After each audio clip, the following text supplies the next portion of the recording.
Hello, friends. Hello. I'm back. Welcome back.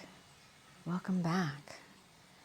As we're talking about doors opening between now and December. So I guess this could really be like the next month or so, whenever you come across this. But I want to welcome you all in before I start jumping into the energies. You may hear me wandering about as I walk around to do these readings. Now, this is not just going to be a pick a card reading. So, welcome in. If you're new here, you might settle in and see how you vibe with the TLC for the Soul Tribe. If you're returning, I've missed you all deeply.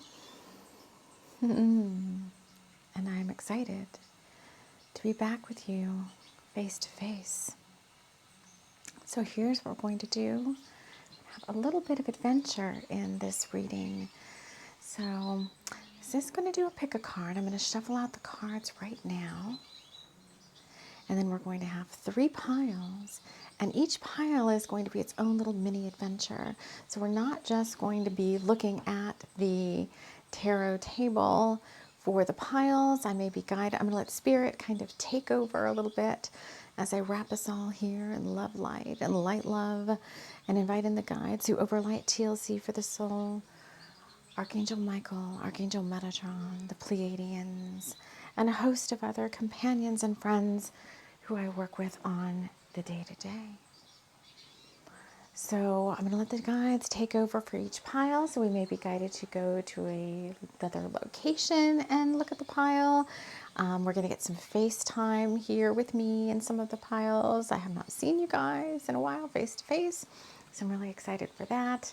So I'm going to right now though, since this is being recorded, when are we recording this? Tuesday, October 24th, right before the full moon lunar eclipse in Taurus on Saturday the 28th and Samhain on October 31st. And I've felt this and heard many other way showers talking about things being able to move forward in the month of November. So I want to explore that a little bit more for those of you who are like a little bit into the astrology. I have heard that this is the last eclipse in Taurus for a very long time. The last full moon lunar eclipse in Taurus for quite some time. So check the house placements for where Taurus falls in your chart, what house, because that will be what's being impacted and what has been impacted for a while now. At least the last, maybe like year and a half or so. For me, this eclipse falls right on my north node, and there's a lot of activity in its opposite house of Scorpio. We are in Scorpio season right now, so a lot of things going on in Scorpio, which is obviously my south node. But pay attention to the house placements because this is, I want to get in the cards a sense of like, is this causing like endings which cause beginnings, or are we stuck with this? I don't know. Like, are we stuck with this eclipse energy for 6 months? What does that mean? Is it like new stuff? Is it the same old stuff we've been dealing with for like the past year and a half or so? Like, what is going on here? And into November, heading into December. If you are a twin flame, we're going to have special messages for twin flames, divine partnerships, because as part of our twin flame stuff, we've heard that the winter solstice is a big graduation point for twin flames. So let's get our piles going. I want to just draw the cards. If you don't want to see me draw the cards and you want to go straight to your pile, you go ahead and do that. But I'm going to get the piles out now. Typically I shuffle within, but I'm going to get the piles out all together now so that we can take them as a packet with us if we're guided to like go somewhere else. Like out, I don't know if we'll be outside, honestly, but go somewhere else and do the rest of the reading. I tried to do something for you guys outside yesterday because it was like the last warm day here, I think, and now we've already got snow forecast for this weekend, and I think that's it. We're in winter, which is, I guess, what Samhain is, right? The beginning of the winter season in the north. Or hello to all my friends down in the southern hemisphere. All right, guys, what cards? Okay, they're having me take cards from some of my favorite decks and kind of bring them in. So let's get a deck you guys have not seen yet on the channel because I got it. Then I kind of went into like, I don't know what it was called, hibernation. I haven't seen you guys in a while. But this is the Modern Love Tarot. So let's get our significator cards for the 3 piles so you can pick your pile. And then if you don't want to see the piles. So this is the Modern Love Tarot. What do we want for pile 1? What's the significator card for pile 1? Oh, you got 2. Oh, they're saying one's pile 1 and one's pile 2. Okay, so if you are pile 1, you've got the 10 of Wands. And we'll get a close-up on the cards in a minute. If you're pile 2, you've got the 9 of Cups. And they want me to go to the bottom of the deck for the 3rd pile. If you're pile 3, you've got the Temperance card. That's such a cute card. I love this art on this deck. And underneath it, I might as well take it for the overall. I've got the Moon card. So what's starting at this full moon? All right, so let's get a good look at the 3 cards. If you want to pick your pile now, if you want to wait, I'm going to shuffle out the cards for each pile because I think there's going to be messages during the shuffling, okay? So let's do that. Let's get, how do I want to do it? All right, let's get our cards for piles, All right. Any more cards from the Modern Love Tarot for pile 1? This one. You got 3 for pile 2. Oh, my shuffling on camera. And, oh, you got 3 for pile, 3. I'm going to come back up and out a little bit because that's too close. All right, sorry for all the wobbles. Okay. Obviously the ancestors are here. All right, they want me, this is the Illustrated Herbiary Oracle deck. So for pile 1, they want me to show you this card. So if you're listening on the podcast, I do just want to say I know a lot of people listen to the card reading, so I'll do my best to describe what's happening here. Pile 1, oh, it's 1, 2, 3. So pile 1, you got, oh, this is a cute card. Just Be with oats. Oats. I've been eating my inspiration oatmeal, my enchanted oatmeal every morning. So that's going to go on pile 1. Pile 2, ooh, some sort of pretty little cake. A spoonful of sugar. Doesn't look like a wedding cake, or it could be, I guess. It's like a pretty little cake on top of some pillows. Marshmallow. A spoonful of sugar helps the medicine go down. And pile 3, you got You Are Sacred with Tulsi. And I have no idea what's happening here. Actually, what it looks like to me, it looks like a house with a chimney and like Tulsi on top. And like Lakshmi's hands, like the goddess Lakshmi's hands coming out. And was it, I don't know where I read somewhere. Is it in India that they put Tulsi by their door, by their front door? And I remember working very closely with Lakshmi to manifest a house. And let me tell you, I created a list of what I wanted in a house. I mean, it was very specific. And I called in and was working with Goddess Lakshmi to manifest this place to live. And when Spirit sent me the place to live, it checked off every single thing on my list. It's crazy. So I don't know if anybody in pile 3 is trying to manifest like a new place to live or a house or something, but that's coming through very strongly. All right, what deck to go to now? All right, so let's get some love and romance going on. This is the, well, it's a lunar eclipse, so we've got to get out the lunar eclipse tarot. So for pile 1, so these go face down. Do they go face down? Yeah. Pile 1. Oh, the shuffling. It's really not that exciting to see me shuffle cards. Pile 2 got 3, and pile 3 got 3. We're getting 133 a lot in the numbers of the cards coming out, like 1 card in pile 1, 3 and 3 in the corresponding piles. 133 for me is always a message from the guides about having patience, you know, good old-fashioned patience. That's my son in the background. All right, and then I'm going to get out this tarot at the end of the rainbow, and then I'm going to do some oracle cards. All right, so here's tarot at the end of the rainbow. So for pile 1, see, 1 card. They want me to flip this card. So pile 1, the Knight of Pentacles. There's some runes that we'll take a look at in that pile. Pile 2, 2 cards. Oh, the Queen of Pentacles and the 9 of Cups again. So pile 2 has the 9 of Cups twice. And pile 3 has 1 card, the Queen of Swords. It's those arms again. She has wings, but they look like those arms that were coming out of the Lakshmi looking card, the Tulsi card. Okay, let's get some oracle on top, and then we will move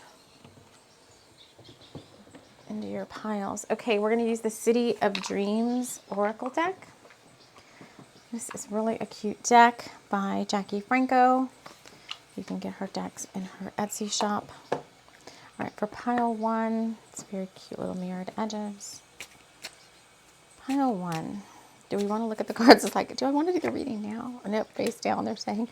Pile 1. This is a deck that's set in New York City. Pile 2. Look at that rainbow coming off the gilded edges. I like her decks. New York City is very magical. Freedom portal there.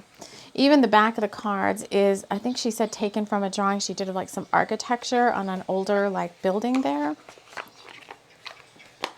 All right, what other oracle? I don't know how many days it's going to take me to do these readings. All right, we're going to use the Santa Muerte oracle because, you know, it's that time of year here in the Northern Hemisphere. They do want me to show these cards. So these cards are fun because if you lay them all out at the backs in order, it's a Ouija board. I've said that before. I'm going to play with these. They want me to put these face up. So pile 1. What card? I just like to look at the back because sometimes the back has, so it's like a sugar skull on the back. And is that the Libra? Glyph. And this is the picture. It looks like some sort of death card. It's like a lot of red roses and like a cow steer skull or something with like a whole bunch of fire coming out of the crown area. A lot of red, lower chakra colors in this card. All right. Pile 2. Ah, okay. This card, I have no idea really what's happening here. It looks like a lot of cubes and squares. And I know if you're listening, you can't really see it. But when I look at the card, it looks like a little person kind of in the middle, like with their arms up, like running some sort of machine. And every time I see this card, it reminds me of that scene from The Wizard of Oz where it's kind of like, you know, don't mind that man behind the curtain. Kind of like the man behind the curtain was like doing all these things. And this card for me is always a card of divine order, coming in to arrange things in a certain way on your behalf. And then pile number 3. Oh, and then they're showing me the last decks. Oh, okay. Pile number 3, you got, he's a god, jaguar god. This is, this deck is the Mayan pantheon. So you've got different pantheons going on here. We've got Mayan and you had Lakshmi come up, so the Indian pantheon. I have a feeling I might know where this is going. The thing he's holding up is like a mirror. It's kind of like a death card, but we can read more from the book there. So if you're listening, it's like a skeleton with like a jaguar head and cape, very shamanic. All right, and then we're going to use, oh, we have to have a happy cloud on top. Hold on. Got a lot of cards coming through. All right, because they're like, we haven't been used in a while. All right, so let's use the Loveland Autumn. Well, I should do, I don't have this, wait. If it's autumn here, it's spring somewhere else, right? So let me mix the Loveland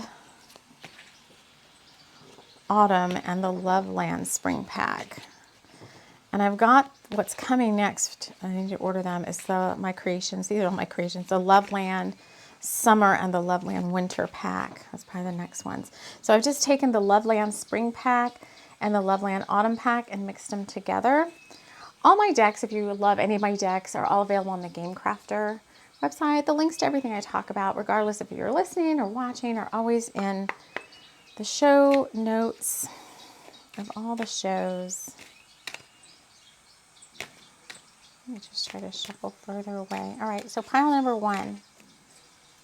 Oh, you got a Loveland Spring card. They're saying don't look at it. This deck is really bowing. Pile number 2. You got an autumn card. Maybe this deck also will kind of help with the timings, and it's just a cute one deck. Pile number 3, you got 2 autumn cards. All right, so there's that. Let's use Bubble Bubble. This is also my deck. Bubble Bubble. They want me to put this card face up, so Bubble Bubble. You got the Ocean card. Oh, this is all about kind of working your magic. Garrett loved to go swimming down at the old boathouse. After his wife had gone to bed, he imagined himself as an old sea captain who had been lured there on his boat by the sirens. There was magic afoot at the old boathouse. Many a sea traveler had been shipwrecked there since who knows how long. There was even talk of buried treasure. That's going on pile number 1. Pile number 2. Oh, goodness me. You got 2 cards. You got Take Yourself Out for Some Fun. It's like a carnival setting. And you got the card of Legends. This is a card about, like urban legends. Like, were werewolves real? Randy wasn't sure. But he had seen that strange shape with the glowing eyes peeking at him through the fog last night on his run. Surely he was imagining things. The gray wolf had smelled something tasty and delicious on his nightly rounds. Terrence didn't know what had come over him, but tonight the moon was full, and he must go out again. And then pile number 3. Then the light language coming through. You got a card like the ancestors. You have all you need within you to succeed. And the undead. This is also a card about ancestors from the other side kind of surrounding you. Jeremy could feel something touch his shoulder. He smiled as he saw his grandmother's face in his mind's eye. Abby often watched over her grandson, appearing to him as a small bird, a whispered song, and a soft breeze on his skin. All right. And then to finish it out, I've got Happy Cloud. This is my deck as well. And this goes face down. They're saying pile 1, you got 1 card. Pile 2, you got 3 cards. Is it 1, 3, 3 again? And pile 3, holy smokes, you got 4 cards, 134. All right, so those are our piles. We are going to now see where we are led to do the readings for each pile about what's happening between now and December. So pile 1, 10 of Wands, pile 2, 9 of Cups, pile 3, Temperance. All right, so I will see you in your piles. Hello, pile number 1. Hello. As I just said hello, there was like a wolf sound in the background on the TV. And you have been guided to meet me in the kitchen at the breakfast bar. We are going to have a little cup of tea together. So pile 1, you chose the 10 of Wands. And here I am face to face. I haven't seen you guys in so long. I don't know what's happening here. So excited to be here. All right, so here's what's around me right now. If you want to know what's around me, I've got a blue bottle. I've got some extra decks for our reading.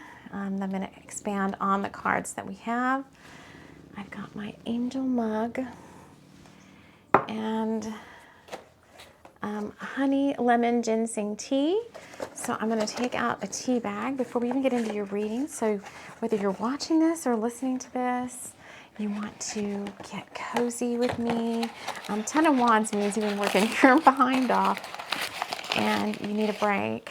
But that's not all, right? That was just the significator card. This is what's happening come this Taurus lunar eclipse and for the next 30 days or so thereafter, or whenever you come upon this reading. So I'm going to pop this tea bag in here. I'm going to get the hot water from the mug, from the thing. Just going to let that steep during our reading. I have to fix my chair. It's just not comfortable. My stool. Okay. Hey. And the reading cloth is foxes. So, fox spirit animal coming in. This honey lemon ginseng is a horse. Let's just bop this tea bag around a little bit. Just boiled the water. And before we get more into your cards, so here's what I'm going to do. I'm going to do the reading. I'm going to show you your cards. At the end, I'll show you the whole spread out in case, you know, there's anything else you see in the cards that I didn't mention. You'll have a chance to pause and take a look at that. I have not looked at, so if you prepared the cards with me earlier on in the in this video or this show, we had special messages come out at the preparation of the cards for certain piles. So if you didn't listen to that, you may want to go back and look at the preparation of the piles if you're called to do that. Everything's time-stamped, regardless of whether it's a podcast or a YouTube video. The first thing I brought to do is read something from Prayers of Honoring. So Pixie Lighthorse used to be one of my shamanic teachers way, way back in the day. I took a lot of her classes, but the bookmark fell out. It had a bookmark in it. So she gave us this book as a gift when I went to one of her retreats up at her ranch. So she signed it for us. And the bookmark fell out when I was picking up the book, and I just put it back in, and I put it back in on page number 33, of course. Wouldn't it be an angel number? And so we're going to read this prayer, and all of this that's going on here, if you're new here, if you've been with me for a while, you know how we roll, but if you're new, all of this is part of your reading, okay? Things you might see around you, the thing, you know, we're relaxing in the kitchen together. You've had a heck of a lot going on, hence the card. The kitchen is a place where there's just always a lot of activity. You know, it's not perfect. The environment is, you know, on some people's videos, right? Like the environment always looks so perfect. And, you know, behind me over there, there's like laundry that needs to be folded. And, you know, it's like the real 3D world as well as the magical world. I feel like you straddle the both worlds very well. So let's just read a little bit from Honoring the Forces of Nature, which is number 33, and then we'll get into the cards. So this is prayers of honoring. So thank you for this blessed day, this blessing of life on us amidst the tempests and gale force winds, as well as your sweet, soft breezes. Bowing to your partnership and the power of your mighty shifting plates, your gusts of wind, your star-sprinkled nights, your overwhelming waves, the many changes you build up to which threaten to take our breath away. We can endure what you bring, Mother. We can face the rage inside of us and in others as we live through your volcanoes. We can face the sorrow inside of us as we stand in your torrents, Father. We are learning from you to be strong. Thank you for your sacred mirroring. We can know and give big love amidst it all. Teach us to honor every storm and every clearing which follows. Okay, so maybe we've been going through some storms. There's a heck of a lot of wands here. So the next card that came out, and I've got the little packet pile we made in the thing. So we're going to do these and we're going to pull any clarifiers. But the next card that came out with is expand. You are expanding. So there could be ascension symptoms going on. This is talking about the next 30 days and the effects of this lunar eclipse in Taurus. Even if you watch this at some other time, those energies are still present in the reading, like Taurian energy, Scorpio on the opposite side of that. Pay attention maybe to where those houses fall in the astrology. This is still too hot to drink, but it smells really good. The next card out was one that came out face up. So the guides told me which ones to put face up, which ones to put face down. Ocean was one of the face up cards, and it was talking about magic afoot at the old boathouse where Garrett loved to go swimming. And after his wife had gone to bed, he went out by himself and imagined himself as an old sea captain who had been lured there on his boat by the sirens. There was magic afoot at the old boathouse, and many a sea traveler had been shipwrecked there since who knows how long. There was even talk of buried treasure. So I think this is a confirmation to how you straddle both worlds, the 3D and the 5D, because that'd be me. Well, I wouldn't wait till whoever this was asleep. I would just be out at the old boathouse looking for the secret treasure. Oh my God, and I have to keep talking about this book. It's so amazing. If you like historical fiction, if you like romance, if you're a twin flame, you don't have to, but you have to listen to, don't read the book, listen to the audio book for The Vampires of El Norte. I bought the audiobook, and I'm like, the way the characters read it, just the word play of the author, just it's just so good. And it does have vampires, but it's not really all about vampires. It's a love story, and there's vampires in it, and there's curanderas, and there's Santeria, and there's the Chaparral, and there's the Mexican, there's the ways of life of like a historic Hispanic family during the Mexican-American War, and it's just so good. Must read, must listen. Loveland Tarot, you got a card from the Loveland Tarot Spring Pack.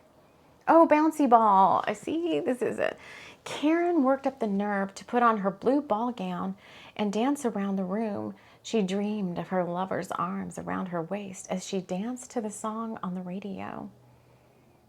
So this is about dreaming things into being. Bouncy ball, 9/11 just showed up. So Archangel Michael, that's my Archangel Michael number, 911. 9/11. Bouncy ball is an homage to something way back. So I have the feeling that some of you listening to this are some of my like OG TLC for the Soul folks, right? Because we are celebrating our 6th anniversary on TLC for the Soul. We've been on YouTube and the podcast for 6 years now. And bouncy ball was something that came out as one of our 3 keys way back. I don't even remember when now. 3 years ago, maybe. And it was a call to us from the Pleiadians.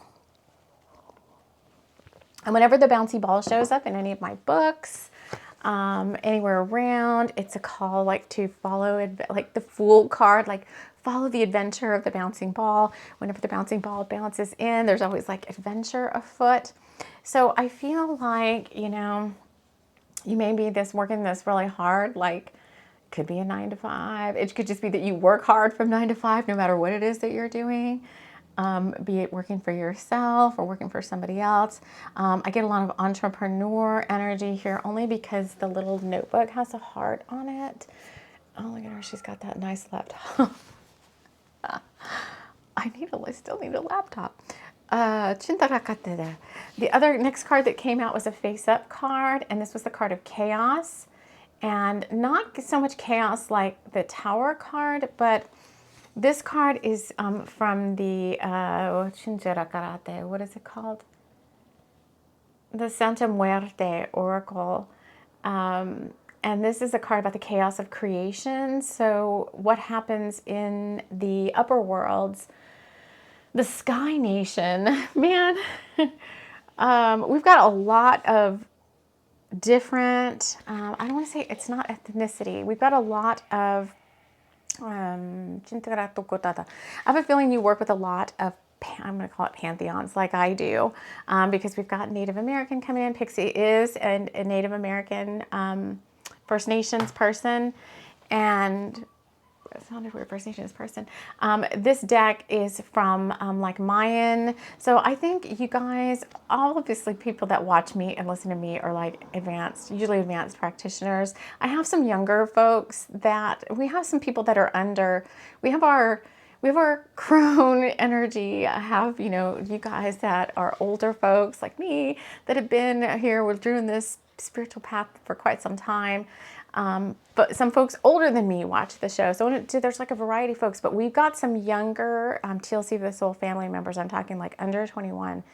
And so where the heck was I going with that? I don't know. Oh, but we've got we're talking to a lot of different folks here, right? We've got people maybe that study Mayan stuff. I brought out the fairy oracle. So there's those of you that resonate more with the fae. I don't know. Or you just practice all of those like me. Like I'm just like, whoever shows up, you know, you want to have an adventure, you know, I want to work with you. Within reason, within the boundary lines that I've set forth. Okay, I forgot what the name of this deck is. It's my New York deck. I already forgot. Oh, it's a carousel in New York. Enjoy the ride. See, this is all about adventure, having fun, while you're still, it's still, to me, all about the balance of the 3D and the 5D, which is not a dance you're unfamiliar with. So, you know, it's like paying attention to, I have a card in my homemade deck called the Ancestral Witch card. And I had like a new take on that card today because I'm like, what does it mean to be an ancestral witch? Yes, it's in your bloodline. So it's, yes, I have witches in my bloodline, like in my ancestral bloodline on my maternal side. But when I look about and read some of that, it's like, well, witches kind of were like, you know, if there's 3, when you read about like, I don't know how to put it, but like they always had, you know, not talismans, but, you know, like, if it rained on a Sunday, then it meant this. Or if you see a frog with a wart on its back, then it meant this, right? So, and it's not so much the meaning of the things that's important. Like, I don't have to go learn all of what those different things means. To me, it meant, you know, that they were like aware of everything in their environment was magical. Anything could be a sign or a portent from spirit, or could be important message from spirit. And so they were aware of all their surroundings, from the magical to the mundane, because even in the mundane, there could be a message that's important to maybe the stepping stones you're taking on your path. So you're being asked to like stay motivated, stay observant of what's around you. I was telling my son yesterday morning, I use my tablet as you know, my alarm clock, and it has a big old snooze button that says snooze, but the alarm went off, and instead of snooze, it's very clearly said coming soon. And I was like, oh my gosh, what's coming soon? It was a little vague, like what's coming soon? But the messages are everywhere. So this next 30 days or so, I feel like we're still in that Samhain energy, the veils, you know, the veils then and all that. Pay attention to the signs that you're receiving. Oh. And the sun is coming out outside. I've been really sad because the weather's going to change, and we just had the most harshest, worst winter last year. And I don't want to talk about the winter too much, but I'm going to try to work with our local weather spirits more. So that was in our thing about honoring nature, honoring the forces of nature, working with your local weather spirits. One of the face-up cards you got was the Knight of Pentacles from the Tarot at the End of the Rainbow. There's a rune there, so maybe some of you work with runes. From the Lunar Eclipse Tarot, you got the Three of Cups. I don't know about the Three of Cups. This is a pip deck, so, you know, I'm not very fond of pip decks. They're not my most favorite thing to work with, but I do love all the colors in this deck. And I think this card is like just, you know, about working with spirit to take care of yourself, take care of your health. There's some, before I poured this honey lemon ginseng tea, I was very called to chamomile tea, like doing some stuff to relax. Enjoy the ride, because you got the Oats card. I'm looking because I don't know what's on the surface of the water. So you got the card Oats, like the plant, and it says just be, and there's like the cairns all stacked up there. Man, I wish I could make a tower that high. Gosh, I'll never forget one time I went to the beach. I used to live right by the ocean. I got blessed to go to the beach every single day. And someone had come and like, it was overnight, and they must have done like 50 cairns, or what, cairns, I don't know what the heck they're called. So you know what these things are. Cairns, stone piles. But they were right at the edge of the water, so they had like the big rocks that were like, you know, the breakers for the waves. And somebody had, I videotaped it too. Somebody had, I'm gonna need to put that back on Instagram. If you want some behind the scenes stuff, I do a lot of stuff on Instagram. I also try to do, not necessarily daily, but I do almost every day. If I'm feeling pretty good and I have time in the morning, I do a little short for the day ahead. But just be is like, you know, just relax. Maybe setting up these stone cairns is like, I feel like I'm saying Karen. I don't know if I have a Karen that watches. I'm not aware if there is one or not, but setting up these stone cairns, whatever. It's very relaxing. Getting them to all balance. Like, look, that's perfectly balanced. So you're coming into this energy that is very, if you didn't feel balanced before, then the month ahead is an opportunity for you to come back into balance. The last card that we drew together, is the Magician. Do I have to cover all this stuff up? I don't know. There's some YouTube rules, but you can't really show anything like that. So, so if you're listening, it's like a very flimsy negligee. So we have to be careful what we show. But the Magician, she reminds me so much of Elizabeth Taylor. She's got like a glass of wine and a pentacle or a pentagram.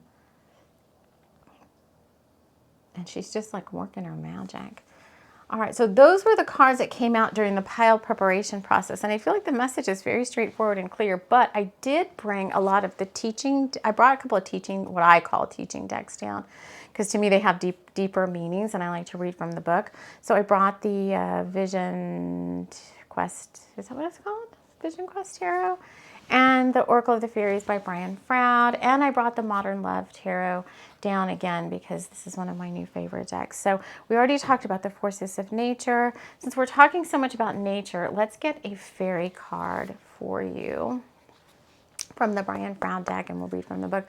So what fairy, what fae, what elemental's here to support you during this next 30 days? Do you want to see me shuffle? Me and my shuffling.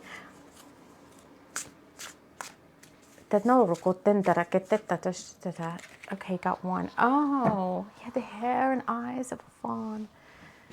Oh, it's my favorite song. All warm and it's not many people have heard of Fiona Davidson. If you haven't, you should listen. If you like Celtic, I don't know if it is kind of storytelling. It's like Celtic kind of storytelling, but she does it with the harp and her voice, and the stories are so amazing. And the song is called Laban and Fairwine. And every time I see this fawn card, it reminds me of that song, because as part of it, it's about a mortal girl who falls in love with a young gentleman from the She clan. Oh, so many chills. And she wants to give up her mortal life to go with him into the fairy realms, because they kind of fall in love with each other.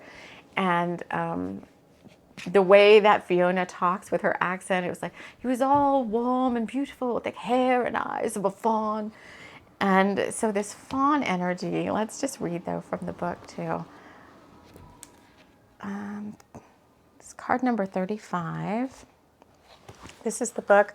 If you don't have this deck, don't be scared of it. Go ahead and it comes with a hardcover book. At first I was a little scared when I first got it, like, oh my God, the Fae, what kind of lessons are they going to have? Are they going to accept me? And of course they did. It was just fine. The fawn, understanding. Oh, it's nature again.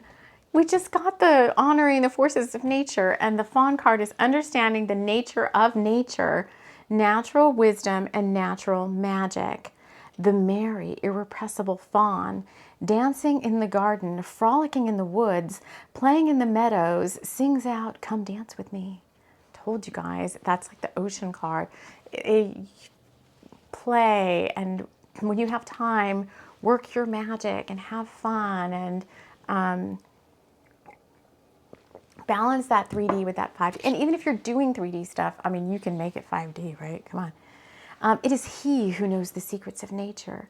He knows where the robin's nestlings are hidden, where the mice lurk, who lives down that rabbit burrow, and where the pixies like to dance.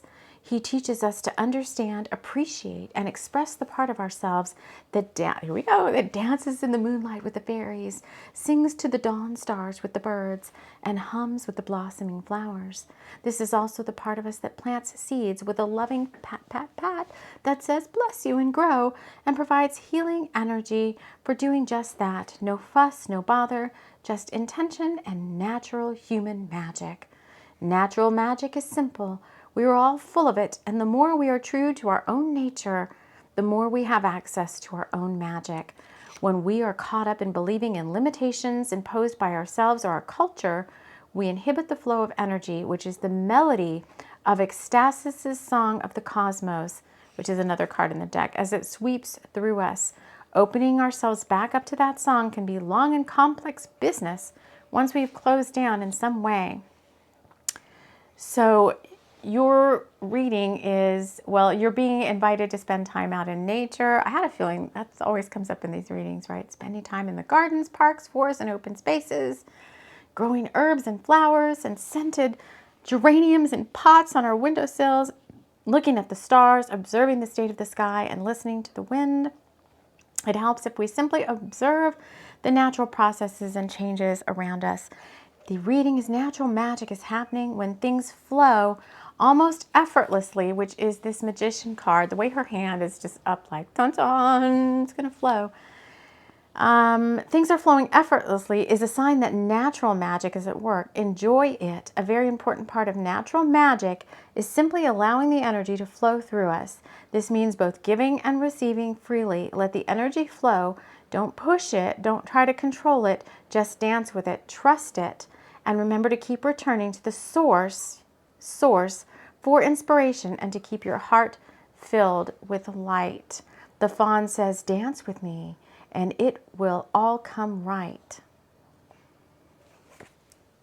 All right, you guys, let me just think if there's anything else. No, that is it. So what I'm going to do now is I'm going to just take the camera and point it down and let you take another look at your cards, and then we will call it a reading for you, my beautiful pile number ones.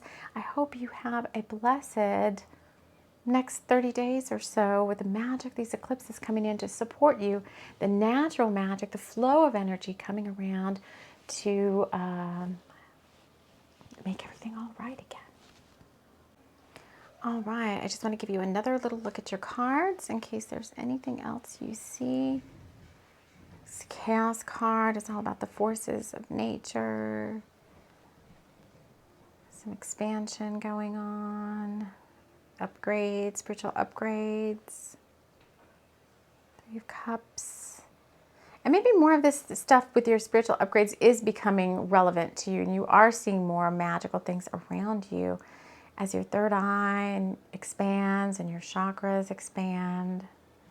So just enjoy the ride, and we will see you all again soon.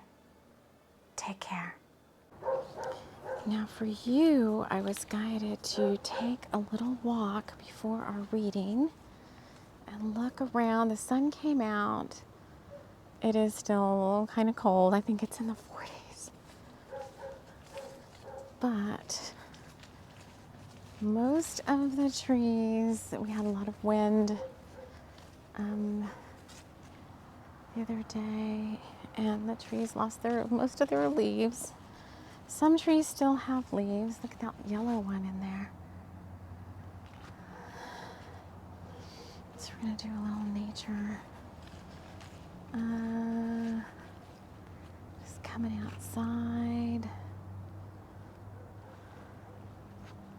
Looking around.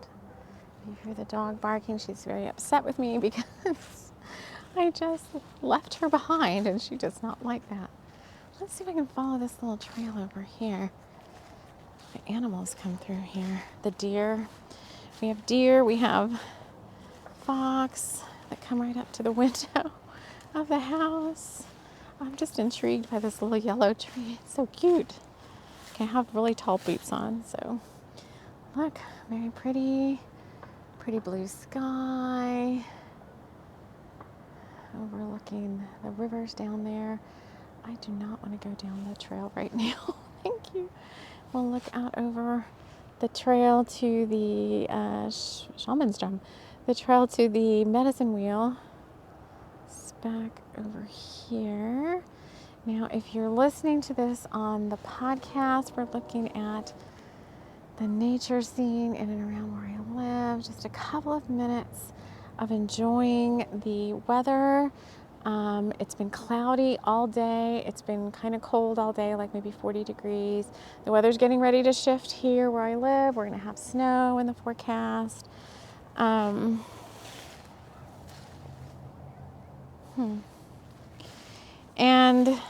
so whenever you can, right, when the weather's like that, of course I got to come out with my dog like many times, 2 or 3 times a day.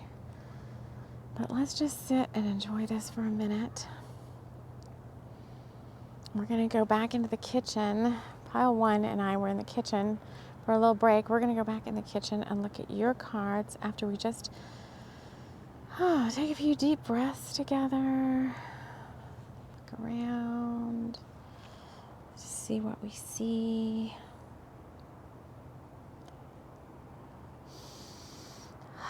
Chandra kruku rendire tira kurotan arkite. Chandra kurundir barandra tatata. Kirata taturu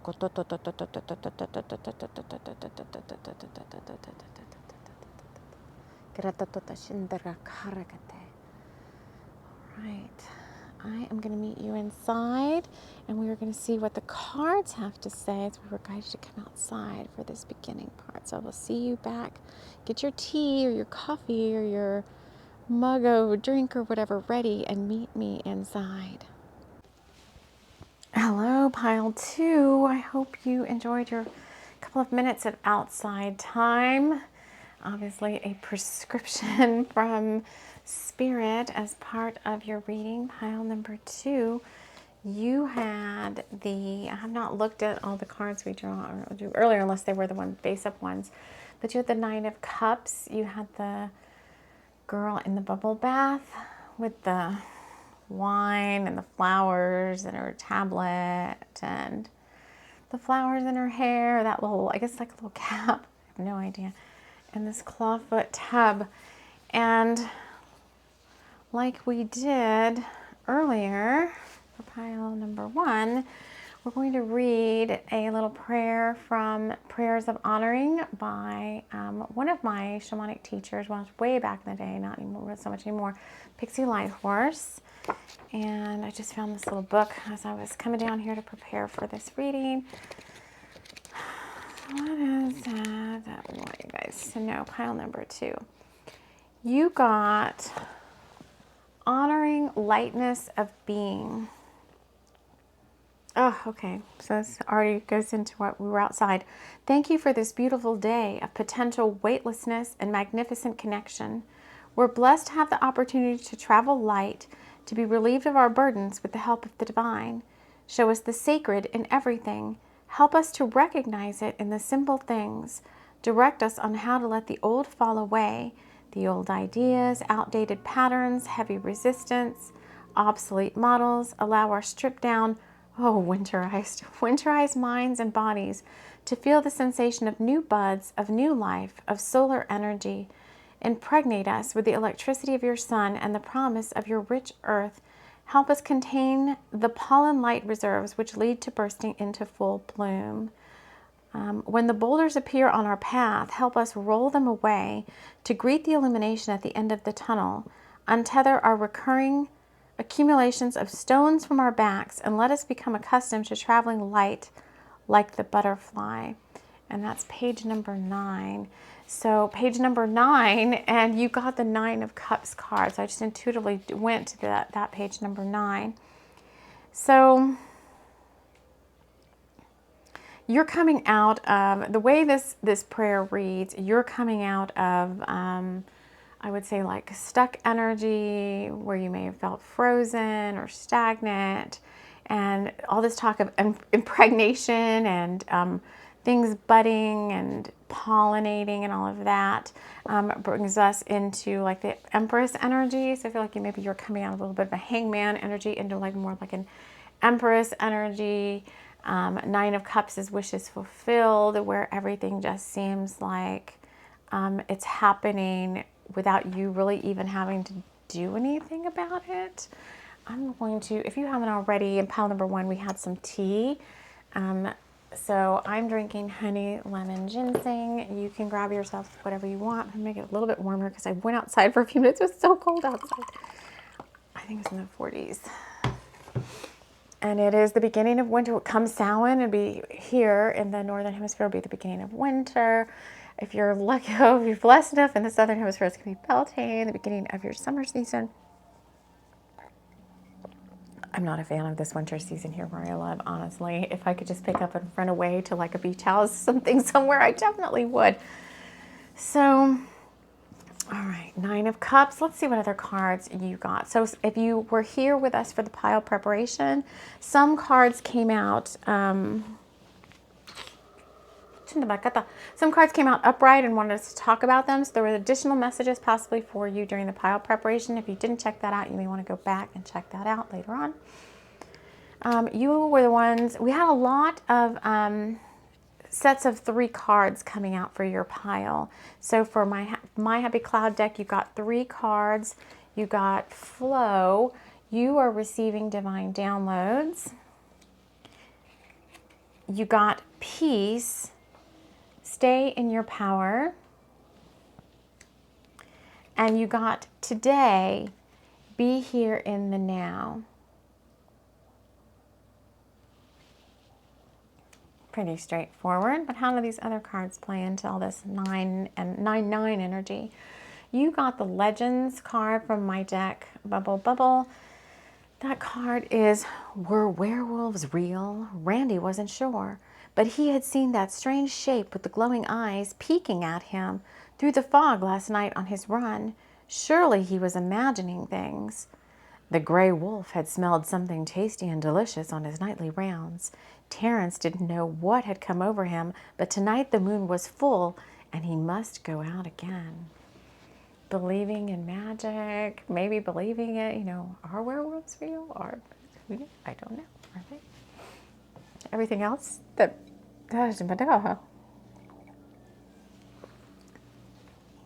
if you believe in beyond the veil, then to me anything is possible, and werewolves are definitely there somewhere in some realm or dimension, right? Let's take a deep breath. We did do some light language before we came on, help ground you. Bubble baths. You did take yourself out for some fun card with the carnival. So I feel like regardless of what pile you're going to choose, or maybe you're somebody who's going to watch all the piles, I feel like the past maybe 30 days or so have been incredibly challenging for you. Well, as with any upgrades that happen right before eclipse season, big lessons get learned, but it's more about like the spiritual tests and initiations of lessons you've learned in the past. So you could have been having like a really challenging past 30 days or so. And with this eclipse coming up in Taurus, this lunar eclipse and the Samhain energy, I feel like you're going to feel some lightening of the heaviness and the heavy burden of all these tests and initiations. And you're going to be able to just lighten up a little bit and have some fun with the energies. You got the card from, Loveland Autumn Pack. This card is Bringers of the Light, Call to Action. Whenever I get it, it's always about like DNA upgrades. That, what is that? Like a sour candy? The way it's twisted there looks just like a double helix or something like, DNA.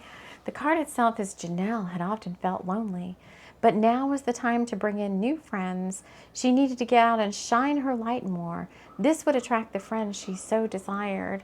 It's got like band-aids on the card, like, oh, just a tired little spiritual warrior. My tired little spiritual warrior just needs to get outside and get in a bubble bath and just know that all your wishes are coming. You don't have to push so hard anymore because, well, you never really had to push very hard. Here's the thing. I think you're one of those that's like, I'm manifesting. I have to push really hard to make these things happen. And it's like, well, sometimes you are guided to take certain actions that could feel like you're doing hard labor or something. Maybe some of you have been in labor. I don't know. Or maybe you were a, like a laborer, like your job is like out there, not working in the salt mines, but like, doing, no, not hard labor, like your job is very physically demanding. Thank you. Golly. You got the card of, I don't know what the card is in the book. I didn't even bring it. But when I see this card, I talked about this card in the pile preparation. It reminds me, this little figure in the middle reminds me of like a little girl standing before like a huge, I don't know, like man behind the curtain in the Wizard of Oz. And there's all these cubes and all these things coming into balance. And this is a card. The actual meaning of the card does have to do with things like a divine order of things. So that just adds to the message of like, you never really had to push that hard to make your wishes come true. I think you thought you had to. And maybe there's some past life stuff coming in where you had some sort of, like menial, actually like a menial labor job where you really had to like toil. Holy smokes. They're showing me like people that helped build the pyramids in Egypt and helped, like carry those stones, like Egyptian slaves or whatever that helped carry those stones on their back. And we have in this card, this order card, like some really square stones. So that's not what this lifetime is all about. So I feel like there might be some past life healing needed to just pluck out those energy seeds or those seeds in the chakras of feeling like you have to work really, really, really hard to make anything happen. But let's keep going and just see what else needs to happen. Yes! Oh my gosh. This was a card that was not turned over in the pile preparation. You got the grind. It's a picture of like a coffee grinder. Yeah. And there's a star on the coffee grinder. I just feel like it's either past life where you feel like you had to work really, really hard, or you have worked really, really hard to attain some sort of quote unquote status position in your life now. But the working really, really hard part is like ancestral in a sense too. There they are with this book that I'm reading, just keeps coming up. Oh, I love this book so much. I just recommended in pile 1, I will recommend it in pile 2. If you like historical fiction, if you're familiar with all like Mexican history during like the Mexican-American War. I grew up in South Texas, so I don't have Mexican heritage, like Mexican bloodlines. Maybe I had some past life as like a bruja or something. I don't know, because I feel very, very affectionate towards the land down there and the heritage and all that, and you know, anything having to do that. So the Vampires of El Norte, listen to the audiobook, right? So if you're a twin flame, if you love historical romance, if you like vampires, the book is not really about vampires. There's vampires. It's very interesting how the vampires are part of the story, but it's really more about, oh, I'm gonna cry, like the love between Nestor and Nena. You have to listen to it. It's so good. I cried. I finally finished it and I was like, oh, and I bought it, so I'm going to keep listening to it. Queen of Pentacles is another one of your cards. So why did that come up? Oh yeah, because in the book, it's all about the rancho and Rancho Los Abuelos. Oh, I didn't even say it right. Rancho Los Abuelos. It's much carrara. Anyway, but the patron of the rancho and the peons and all the people that work at the ranch that have no status whatsoever, and the patron of the rancho is the one who you know, has all the status and, you know, pays them next to nothing, and they're not worth anything, and they're just there to work for him and to make the, you know, help the rancho and help him prosper more, and he holds their wages. So maybe there's some past life thing like that, where you had to work really, really hard and you got paid like next to nothing. And oh, the book is so good, you guys. And so Nestor is like a lonely vaquero who falls in love with the patron's daughter, and they're like childhood sweethearts. Oh, it's just so good. Oh, you got the 9. This was the pile that got the 9 of Cups twice. Yes, but a very different 9 of Cups. The first one is like the girl in the clawfoot bathtub, you know, having the time of her life. And this guy is from the tarot at the end of the rainbow, and he's down all these steps in this like cave dwelling, and he's kind of like, I've got all this gold. It seems a little bit more like miserly, like he's just hoarding all this gold, and the light behind him is so intense. So I feel like this is you, like, not that you're a miser, but that you've worked so hard that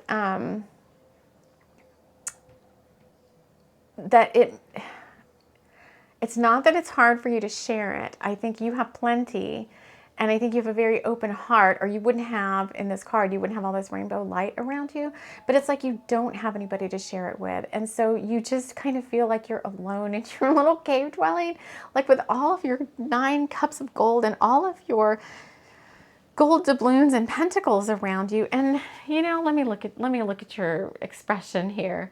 Yeah, it's not miserly. It's kind of like hopeful. Like you're holding, can't even tell what the heck you're holding, like a gold necklace or something, but you're like this little, like, this little ogre guy. I don't know. But I feel like you're hopeful, like, oh, I wish I could give this little gold necklace to somebody. But there's nobody right now. You got a lot more cards, so let's keep going. You got 3. See, you got a lot of 333 going on in your reading. You got 3 cards from the Lunar Eclipse Tarot. The first one is the King of the Swords. King of the Swords. You got this raven on your arm, and you've got these Luna moths around you, and you're very like established looking. You kind of look a little boring. I really think you need to have some fun. Because the other 2 cards that came out with that are the Ten of Pentacles. This is one of my favorite little Ten of Pentacles. It's like 2 little dogs with their backs to us, just kind of looking out over their land of pentacles. And they remind me of 2 little dogs I used to have that were, no, they didn't like each other very much, but the little dogs here, like everything's right in this little dog's life. And then the 8 of Pentacles, this bee. Yes, and the 8 of Pentacles is all about working your tail off and working hard at your craft and enjoying the fruits of your labor. But in all these cards, like, you're alone. You don't seem like sad that you're alone, because the girl in the bathtub is kind of like, you know, she's by herself. She's doing okay. The little ogre guy, he doesn't look lonely. He just looks like hopeful, like, one day maybe I'll have somebody to give these to. The herbiary card you got was a spoonful of sugar, marshmallow. I did not bring the book down, but I do see, what I find very interesting is it's like 4 pillows piled up, and there's like a cake on top of the top pillow. But in between on the pillows, I'm noticing like a spoon and a spatula and all these things. It reminds me of, like, what is it? The Princess and the Pea? Like the true princess, was it the one who felt the pea way at the bottom of the mattresses or whatever? So I feel like maybe you're a softie at heart with this marshmallow card. I feel like you have a big open heart. I feel like you've worked really hard. You can afford this nice bathroom that's in this card with the clawfoot tub and the nice tile on the walls. And is the grind behind you? Do you have to work so hard now? That's a good question. Do you have to keep working your tail off so hard right now? Or let's not make it so unending of a statement, but maybe for the next 30 days or so, you get some sort of a reprieve where you get to take a little bit of a break. Here in the Northern Hemisphere, the holidays are coming, like Thanksgiving or whatever at the end of November. Maybe you get some time off work towards the end of the year. I know when I used to work in corporate, like between Thanksgiving and New Year's, and that was when everybody took vacation because there was really nothing happening. I was in IT and IT project management for a very long time, and nothing really happened at the end of the year.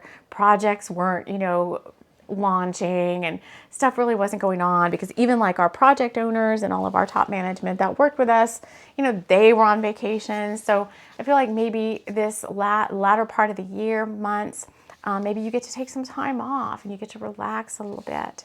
So you also got 3 cards from the Modern Love Tarot. Oh, you got Egypt in here. The Hierophant card does have an Egyptian background. We were just talking about Egyptian, like working really hard, putting those stones up. So look at the Eye of Horus in the background. The Hierophant is, somebody who's very established in their profession, in their trade. It doesn't have to always be like, a priest or a marriage contracts or whatever. Like, she's very established. She looks like some sort of high priestess, even though it's the Hierophant card. You also got the 5 of Wands. So I feel like that there's been any type of relationship conflict between you and another party or parties, I feel like those parties are moving on, hence all the baggage and the luggage packed up in the car. And I really don't know what they're doing. I don't really care for the book for this deck. But just reading this intuitively, like, he looks so angry. Like he's trying to get his point. I think what they're really trying to do in this card is like the car is already stacked up to the brim with luggage and they have more luggage to put in. And the guy in the card is like, I feel like trying to get his point across. And the girl is kind of like, oh, here we go again. If only, maybe let me interpret this. If only he had let me use my intuition and help pack this car, everything would have gotten in here perfectly. But now he's angry and the stuff's not, I still got to listen to him talk. And we're not getting anywhere. We have to leave by a certain time. There's a whole storyline I could make out of this card. So you may have some of that kind of going on. She does look very calm as he looks very animated. And then the last card we drew, oh, and 2 times you got the 5 of Wands and the 5 of Swords. And to me, they're both about arguments in this deck because the luggage people are kind of like, how do we get this freaking luggage in the car? And the poor little 5 of Swords is even more so. It's like a family. This is kind of a little sad card, I think. It's like a family in a kitchen. There's the 5 swords. In the background is like a picture of them in a heart when they were like a happy little family. And now you've got the kids kind of hiding and scared. And you've got the parents like arguing and yelling at each other in the background. Okay, so I feel like relationships are changing. You did have the Peace card stay in your power. In a minute, I'm going to flip the camera around and show you all your cards so you can get a good look at them and see if there's anything else.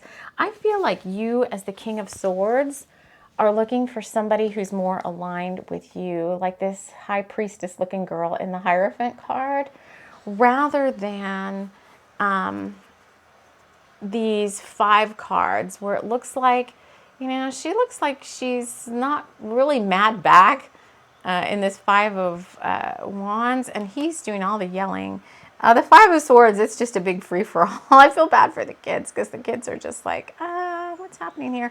It just feels like relationship healing really needs to happen one way or the other. Either somebody leaves or somebody decides, or both people decide that it's time to heal the relationship because that's hurting the family.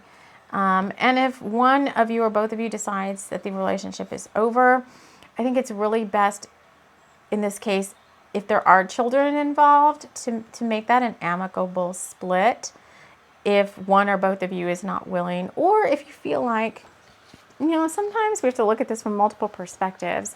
If you feel like, it's not if you feel like, it's, okay, maybe you no longer get along with this person. You feel like there's, what is it, irreconcilable differences or whatever. Like, oh, we need to break up or we need to divorce or whatever. But if you look at it from an even higher perspective than that, maybe the freaking soul contract is just over, right? Because that's what it is, a soul contract. They potentially do come to an end. Like sometimes you're not. With this Hierophant card is a card of like commitment, right? Sometimes you're not with somebody for the rest of your life or till death do us part or whatever, because you can't always see the bigger picture. You don't know technically when a soul contract is fated to end, but it could take some of the, it's about emotionality. Oh, that was Tropic Thunder. Oh God, these Tropic Thunder references. But you know, if you want to take some of the emotionality out of it, look at it from a higher perspective of, you know what, this is a soul contract and it's just time for it to be over, without having to like go into so much emotional turmoil about it, which is not really healthy for anyone. Yes, you need to acknowledge your emotions and feel them, but at some point that all needs to even out. And we need to come back to a peaceful stasis, which is the Peace, Stay in Your Power card. It's just not healthy for anybody to be in that level of conflict for extended periods of time. And so at some point, if that's what's happening, you might want to seek out somebody who can look at your Akashic record, somebody who's familiar with like relationship, they're calling it like relationship shamanism. Somebody who can look at the chords or the contract energetically and see what's the status of that soul contract. So that might be good, because then if you know, like, frickin' the soul contract's ending, then there's no sense in trying to hang on to something that energetically is already fated to end, and it's just best to cut your losses and move on to something maybe new and better and exciting that's waiting for you. So for you, we're going to do one final card, and I brought a couple of teaching decks down. We're going to do the Vision Quest Tarot for you. These cards always have a lot of good things to say in the book. This is the back of the deck. If you're listening, it's like a blue sky with stars and some sort of a bird, probably like a hawk or something flying across the back. So what else do we want to say for pile number 2? Because I had a heck of a lot of cards, and it seems like pile number 2, you have multiple different things going on in the 30 days. You're a really busy person who needs to take some time out for yourself. You could possibly have some relationship situations going on that require your attention, whether it be healing or cutting cords or realizing when it's time to walk away from something. In addition to some past life healing stuff, you probably do need to see a healer and kind of like tick, tick, tick, all these things, go down them with some sort of a healer, shamanic healer, somebody who's not just like a Reiki, not just somebody who's going to sit and do Reiki on you. You need somebody like a shaman or an advanced practitioner who can go in there, like me, but I'm not taking private clients right now, but who can really go in there and address each one of these with you. Okay, let's see what the Vision Quest Tarot has to say. Because I had light language trying to come in. Let's see. Okay, yes. See, it's time. You've got the Two of Earth with change. And I'm going to read you because this book is really, really good from this deck. And then I'm going to show you the cards. So the Two of Earth with change. Change, allowing a transformation, attunement of forces, flowing along with life, non-attachment, easily letting go, renouncing the need to complicate, everything we've just talked about. The inner message is once you are in harmony with yourself, maybe like this Nine of Cups card, life's constant changes are experienced as perfection in action. Then what is old naturally gives way to the new, and without unnecessary struggle of all those 5 cards. Worries about your material security diminish as well, the 2 Nine of Cups card you have. If you don't willfully interfere, the acceptance of changes becomes effortless and thrilling. We talked about that, about going with the flow and not having to work so hard. And the outward manifestation, every change, every passing, every turnaround in life potentially strengthens your self-confidence. Both success and failure are great teachers. Today you are receiving the red carpet treatment. Tomorrow somebody else will. Not to identify too strongly with either experience is genuine wisdom. This is earned by remaining alert, consciously vigilant. Once you see through the game, you are free of it. It could be having to do too with a relationship where maybe you feel like games are being played. This eclipse is showing you things that maybe you weren't aware of before. All right, so I could go on and on with this pile, but we're going to leave that here. And I'm going to show you your cards so that you can get a good look at those as best as I can here. And pile number 2, I want to thank you for joining me so much. Spirit's got your back. I think you just have a little bit more work to do this next 30 days. You need to follow up and get some of this energy work taken care of. All right, thank you so much for joining me, and I will see you all again soon. I'm going to show you your cards now. All right, you had many, many cards. A little 10 of Pentacles. You had your busy bee worker. You got all that conflict going on, the need to kind of relax. Enjoy yourself, fall into the magic of the 5D and kind of pull yourself out of the grind a little bit. Take yourself out, even if it's just you by yourself. Divine downloads, being in peace. You're also, again, there's also DNA upgrades going on. Potential for soul contracts to come to an end and for amicable severing of cords and ties, and just knowing kind of like when it's time to kind of move on. Lessons are learned, it's time to move on. You've got divine order. You've got a lot of pentacles going on here. I feel like you're pretty well off and you can stand on your own 2 feet. If you have to leave some sort of relationship, I think you're fine. As well as the other person's gonna be fine. The Hierophant and the Marshmallow card. So that is what I have for you, pile number 2. I want to thank you so much for joining me, and I will see you again soon. Take care. Hello, pile number 3. Hello. We have a whole different vibe for your reading. So I don't know if you're coming to me from all the piles. We have our salmon of knowledge and wisdom here. I don't know if you're coming from the other piles or if you're just looking at pile number 3. But for the first 2 piles, we were in the kitchen having tea. Now we're up in the studio. We've got the pumpkin spice candle lit at the ancestors' altar. We've got the nice little window open, even though it's a little cool outside. We still have the fox reading cloth with the fox spirit animals on it. We have a different book that I've been guided to pull out for your reading. Let's get my foxes all together. You picked the Temperance card with the family. Kind of, oh, it's so cute. There's like a little, they're in the kitchen. What the heck are they doing? They're like making cookies or something, or making something with batter. Like the little girl's pouring in milk.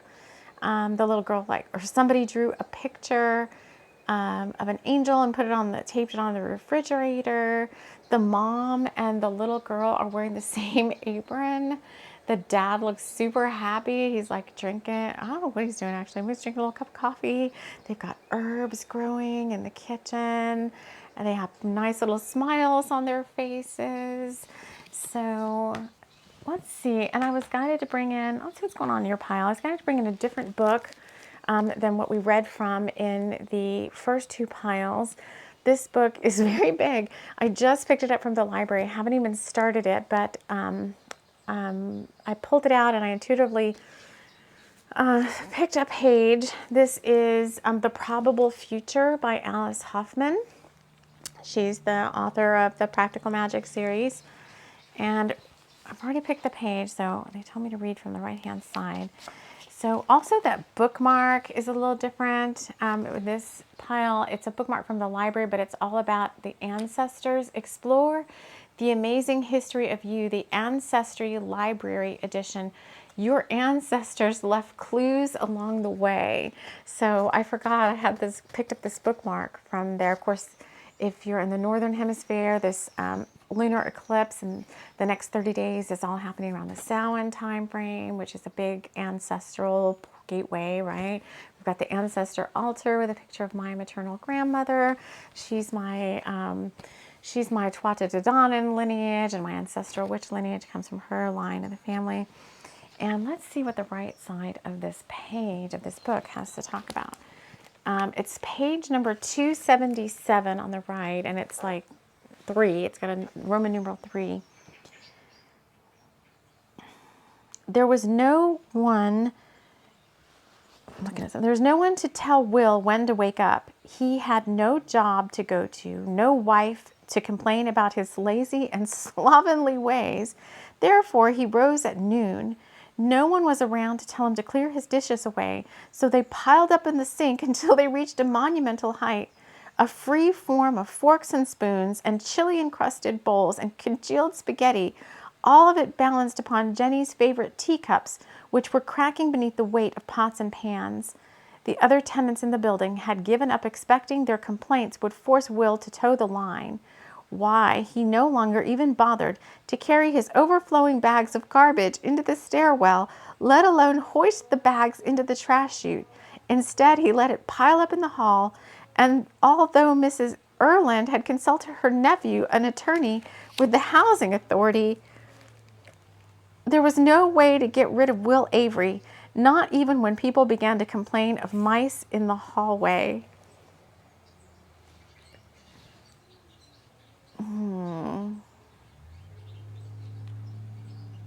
I have no idea exactly what is happening here. This Will person just seems like he's kind of given up on, oh my gosh, given up on life or something.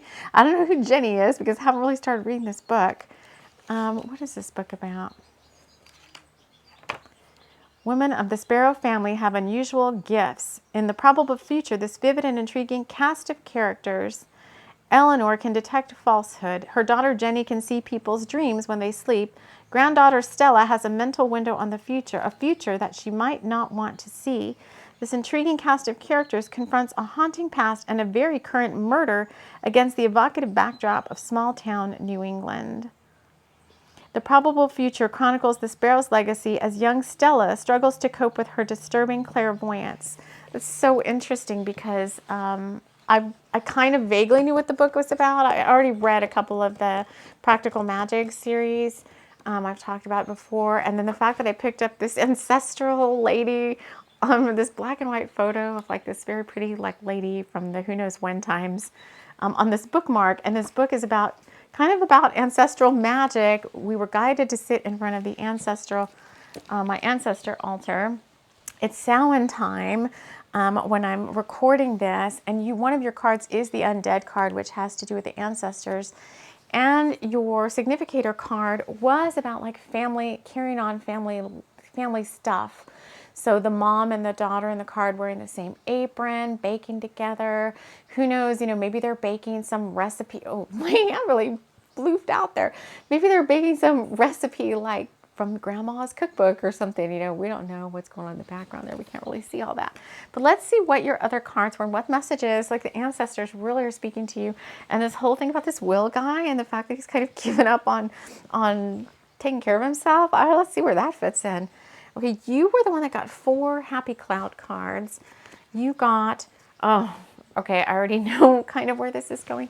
You got Forever This Love is Special. Whenever this card comes out, this is my relationships and separation kind of card. It can be a twin flame card. Doesn't have to be a twin flame separation. But usually when this card, I am on the twin flame journey. So when it comes out for me, it's about twin flame Marie, the twin flame journey. But it could be some other journey having to do with some other person. You got Right, Release the Need to Be Right. You got Passion, Follow Your Heart. And you got Fog, You Don't Have All the Answers Yet. Which is why I don't have all the answers about how this reading about ancestors plays into Will and the fact that he can't seem to like take care of his apartment. All right, I gotta get some water. I drank all that tea in the first 2 piles. Taking care of yourself when you're thirsty. The Undead card, Jeremy could feel something touch his shoulder. He smiled as he saw his grandmother's face in his mind's eye. Abby often watched over her grandson, appearing to him as a small bird, a whispered song, and a soft breeze on his skin. You also got, you have all you need within you to succeed from my deck Bubble. This to me also looks like an ancestor card. It's like a really old-fashioned looking mirror with like a ghostly looking skull. So I feel like this is always like when I get this card, kind of like the ancestors kind of have your back, and just like the Undead card, like they're watching out for you, making sure that you take care of yourself. That's very important at this time. You got 2 cards from the Loveland, my Loveland Autumn deck. The first one is, it's a snake in the woods, a green snake in the woods. And way back, kind of like at the darkest part of my journey, I would walk this trail every day, and it always had those, what is it, like the poisonous snakes? Is it the garter snakes? The ones that are like the stripe, the black with the yellow and red stripes. And you have to know which order the stripes are in. It's like red and yellow, kill a fellow or something, because there's another snake that looks almost exactly like it, but the stripes, the red and the yellow stripes are in a different order, and that's the non-poisonous version. And so is it garter? I forgot the name of the snake, but there were the poisonous version on the trail. And so I would always walk my dogs, and I would always have to be very aware of what I was doing when I was going down this forest trail. But so I made a similar card, although this card is green and yellow, can help a fellow. Use your heart and inner strength to overcome this situation. And the card that came out with it, yes, another ancestors card. Oh, the ancestors are really speaking to you. Loveland Tarot Shop Spirit Night event. The spirits of Loveland gathered in the tarot shop's back room. They waited patiently for Madame Reina to begin the seance so they could magically appear and provide messages to their loved ones. You also got this Jaguar Spirit card, which is about, when I read the book, he's like a Mayan, like a jaguar spirit of the dead. And he's holding up like a mirror of self-reflection, or self-reflection, like he holds it up to you and you're supposed to see in it. But I also see this in this particular instance for this reading, because there's like smoke coming out of the back of the mirror. I see it more like a scrying mirror. And this whole thing about this book, this Alice Hoffman book, having to do with clairvoyance, and we're talking about ancestral witches when I would talk about that. So there's some ancestral, I'm going to tie, somewhere here we're going to tie all of this together, because it just keeps being like the ancestors have all this stuff to tell you and they've really got your back. But what's the messages? What are the messages? You got let your light shine. It's a salt lamp, and it's shining lots of pink. So colors, you've got pink, green, and yellow, which when I made that card have to do with the heart and the solar plexus. And you've got more love energy coming out. We did have the Forever card, which I said could have to do with some sort of a romantic relationship. We've got the Queen of Swords. Oh, you got the Lakshmi card. If you did not watch the pile preparation, I did do a separate pile preparation, which is where all these cards are coming from. And I'm pointing to my eye right now. Yeah, there's lots of messages coming through for you. So just let's hold tight, make sure we get them all in. But during the pile preparation, you have a card, I haven't gotten to it yet, that looks like Lakshmi. And we talked about this particular pile. Maybe you're trying to manifest a different place to live. And I'll share that again in a minute. But we did have this talk of this Will guy in this ugly apartment where he doesn't like them, or some reason he doesn't want to take care of himself. This Queen of Swords, kind of like this balancing reason, release the need to be right card. And the clairvoyance, the fog, you don't have all the answers yet card. Let's keep going. You got also 3 cards from the Lunar Eclipse Tarot. You got the Two of Swords. When I've gotten this card before, it had to do with like relationships that are in conflict. These 2 ravens or crows that are kind of locked in this like death spiral kind of a thing. You also got the Six of Swords. Oh, you got all swords cards. Oh, that's a lot of ravens and crows. And they all have a ton of ravens. You got the Two of Swords, has crows. The Six of Swords that has crows, and either a moonrise or a sunset. It's hard to tell in this deck because of the coloring. And then you got the Nine of Swords, which is like a tree full of crows. Well, let's just say it's the moon, because this is a lunar deck. So it's the moon. There's a lot of full moon energy. So I feel like at this full moon, you are getting a big change is coming for you at the culmination, kind of the 30 days after this full moon lunar eclipse. You also got You Are Sacred. This is Tulsi. This is the card that I was talking about. It looks like Lakshmi arms of the goddess Lakshmi, and it's a house with like a pot of Tulsi on top. So I think the reason you don't have all the answers yet and maybe I'm not going to get all the answers yet either, is there's things happening, things that you've been working to manifest. But let's just keep going. Let's just, because you've got you've got three more cards. You have a ton of cards. You got, from the Modern Love Tarot, you got the Sun card. And this is like a little kid and a mom. Again, family. And this is a very happy card. So it's very interesting to me because the family cards I see here are very happy, as opposed to that reading we just did from that book. You also got the King of Cups. He is super happy on like a sailboat, like having the time of his life.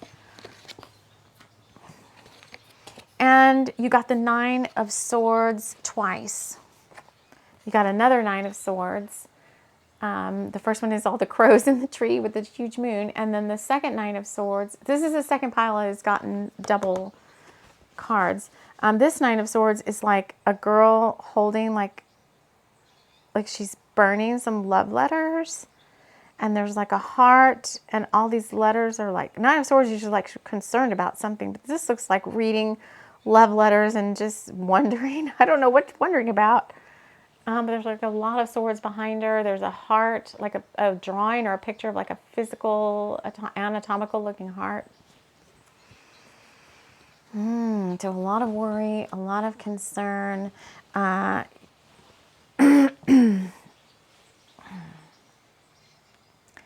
I think there's multiple things happening for you over the next 30 days or so.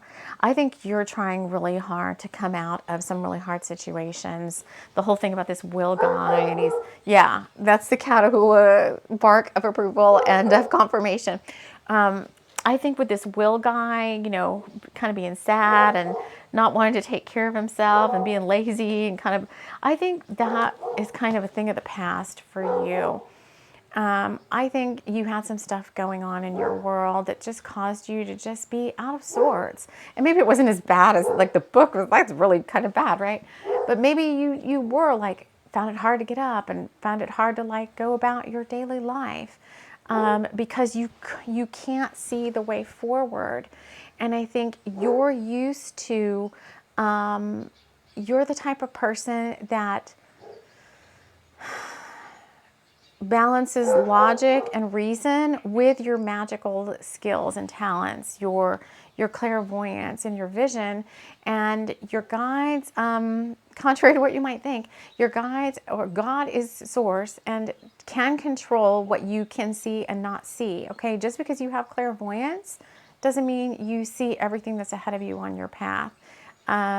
Things are, what's the word? Not truncated. Well, maybe they're saying truncated, but things are controlled sometimes by your guides, your spirit guides and angels that are with you, your guardian angel. If there's something you're not supposed to see, no matter how good of a clairvoyant you are, if you go to like a really good clairvoyant, if you're not supposed to see it, then your guides and source are going to keep you from seeing it. And I think that's what's happening here too, is you've been really wanting some things to change in your life. I think you're really wishing for this happy family life.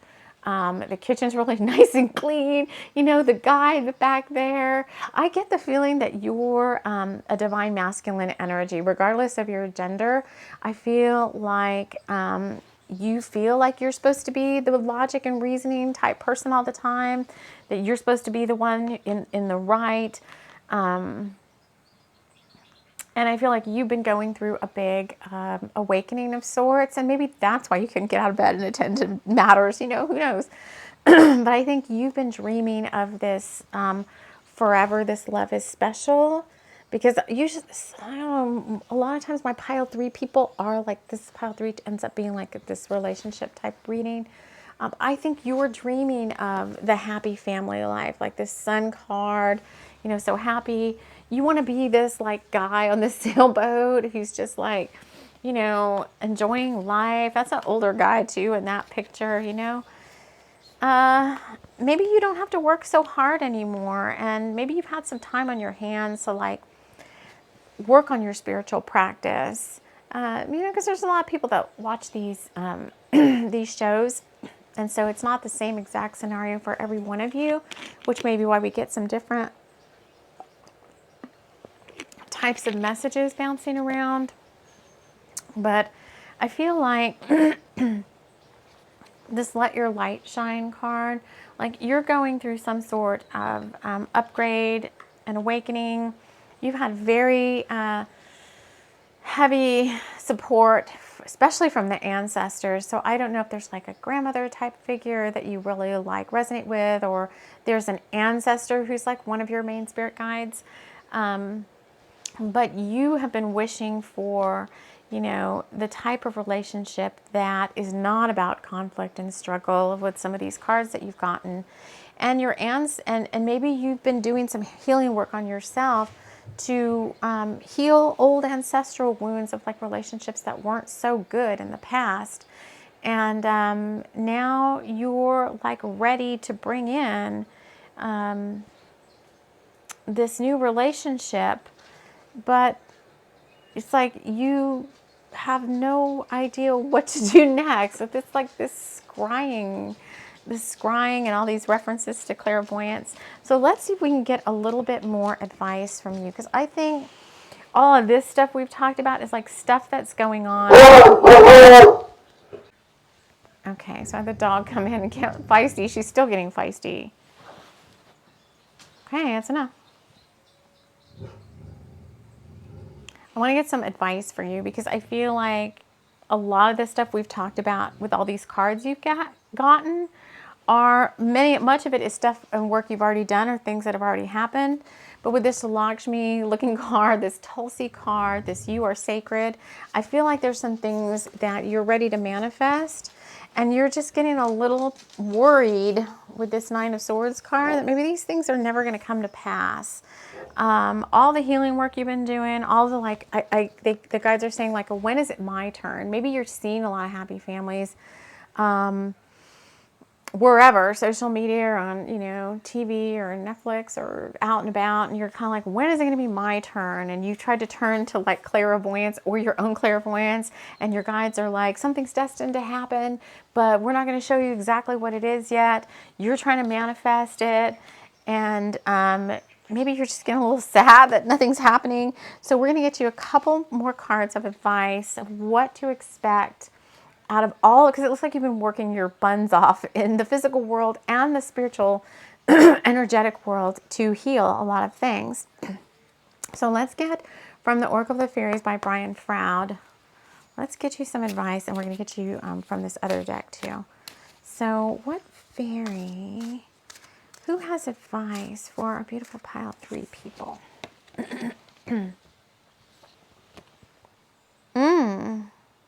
The Lame. I don't know if I can say her name right. Oh, do I have to cover up parts? We're on YouTube. We have to cover up certain parts. You got the Lame. So I want to read. She's card number 30. The font is very hard to read.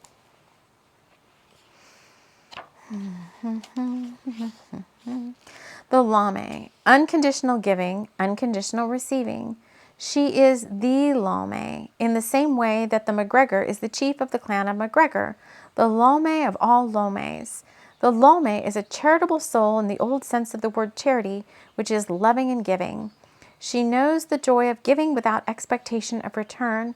From practicing this ourselves, we learn that there always is a return. So this is talking about the law of karma. This is talking about keep going, and don't worry about. Just keep doing what you're doing is basically what this is. But let me keep reading. From practicing this ourselves, we learn that there always is a return, even from the least unexpected source. The universe likes to keep its accounts up to date, and the Lome's job is to encourage us to keep the credit side of our cosmic accounts balanced by freely giving. We have been given the earth, the sun, the stars, and the moon. We have been given trees and flowers and things to eat and a multitude of prospective friends. It's going to take a considerable amount of generosity to come into balance with all those gifts we have already received. When we fall out of balance in what we give and what we receive, we can have constipation or diarrhea of the spirit. Oh. Spiritual constipation makes us toxic and bloated and unable to deal with more intake. Spiritual diarrhea makes us energetically depleted, limp, and needy. The spiritual forms of these particular malfunctions are entirely a result of our choices about balancing our giving and receiving. You may think you have it right, but if things are not going well for you, the law may suggest you think again.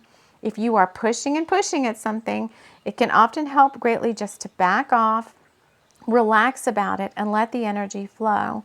If at the same time that you back up from your efforts, you put energy into the universe elsewhere, then energy just naturally has to flow back to you in the most appropriate and generous form. The universe also has to keep its accounts balanced. Studying the Lome's picture, a discussion group member wrote, "The Lome is still bugging me. She looks passive but watchful. I think she feels that this giving business needs a bit more explanation. It is about being ready to do that sometimes quite small thing just when it is needed. A pinch of fairy dust in just the right place at just the right time works wonders, but big clouds of fairy dust just make everyone sneeze."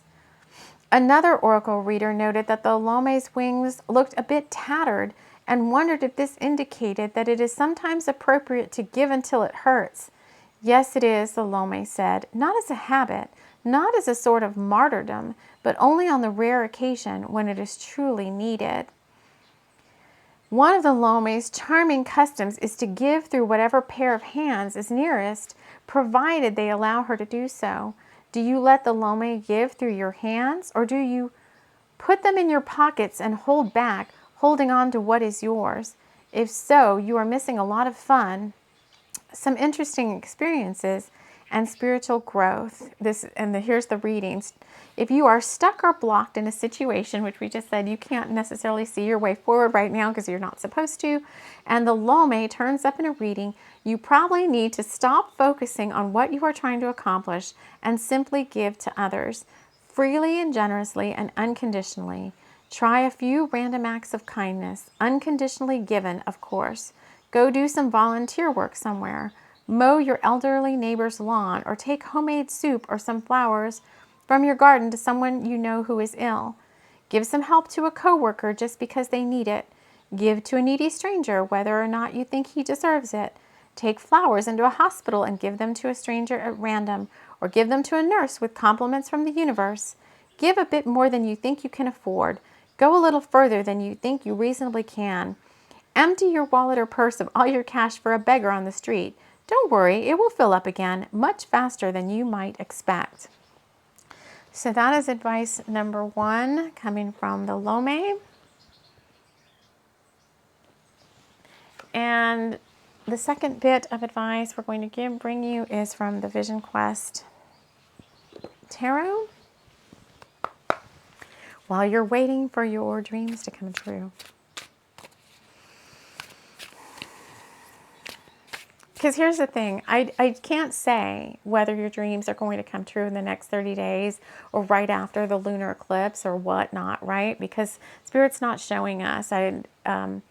Because it's supposed to be a surprise, and it's going to come in unexpectedly when you least expect it. Believe me, I'm still waiting for things like this too, and so it's very hard sometimes to hear these messages. But I think the advice is well worthy of your attention, and release the need to know the when and the how. And let's see, maybe that's what's going to come up here from these cards. Any last bits of advice? Oh my gosh, you got three. You got three. You have so many 3 cards. You got 3 cards again. You got Father of Water. I'm going to briefly, I'm not going to read from all these, but you got 5 of Air, Fear. Yep. And 3 of Air, Doubt. All back to like the 9 of Swords card. You got 9 of Swords twice. So let's see with the Fear and Doubt. Let's see what the Father of Water card says about what you should do while you're waiting for things to manifest. Sensitivity, perceptiveness, psychic receptivity, patience, oh, of course, inner knowing, intuitive thought processes, artistic talent, sometimes fogginess in the face of the ungraspable. That's all the things we've just been talking about. So the inner message is follow your intuitive insightfulness, heed its subtlest intimations, even if you can't put them into words. Direct insights happen without words. It is a mistake to believe that only what is expressible can really be true. We just talked about that. The truth exists beyond all expression. The mystery, which is like the great mystery all around us, is so ungraspable that our limited concepts can only point to it. Now, trust your most delicate feelings. They speak to you more clearly than words. So trust your intuition, trust what you're feeling, trust any signs that you're seeing. The outward manifestation is your non-judgmental perceptiveness makes others seek your advice. Don't be shy. Use this talent to enhance your environment or business. The desire to share your intuitive knowledge with others is a genuine desire to comfort and assist, which is all about helping others, which is the same advice you got in the other card we drew. There's so many cards out here now. I don't remember which one it was. Oh, the Lome card. All right, so I'm going to point the camera down and show you all of your cards now. You take a good look and see if there's anything else. And then we are going to call it a reading. All right, here's your cards. You have so many cards. If there's anything else you can glean, since you're so perceptive and intuitive, you might see something in the cards as advice or messages for you that I did not speak to or pick up on. Lots of ancestral spirit guidance and help and support for you at this time. And you're basically just going to have to hang in there and maybe, take care of yourself while you're waiting and just allow spirit to do its job in terms of your manifestation. All right, friends, I want to thank you so much for joining me here, Pile 3, and we will see you all again soon. Take care.